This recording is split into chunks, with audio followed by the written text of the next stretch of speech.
Hello, নমস্কার সবাইকে। Welcome to আমার শো। আজকে আমি তোমাদেরকে শেখাবো লাউ দিয়ে কাতল মাছের তরকারি। তো এখানে আমি একটা লাউ নিয়ে নিয়েছি। লাউটা পরিষ্কার করে কেটে ধুয়ে নিব আমি। এখন একটি কড়াইয়ে আমি মাছ ভেজে নিব। মাছগুলো লাল লাল করে ভেজে নিব আমি।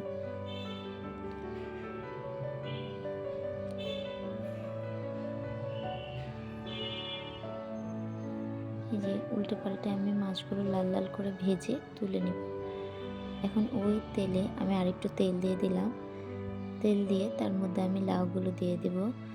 লাউগুলো দিয়ে এর মধ্যে আমি পরিমাণ মতো লবণ দিয়ে দিব হলুদ গুঁড়ো আর দিয়ে দিব মরিচ গুঁড়ো দিয়ে ভালো করে নেড়ে চেড়ে ঢাকনা দিয়ে আমি কষিয়ে নেব।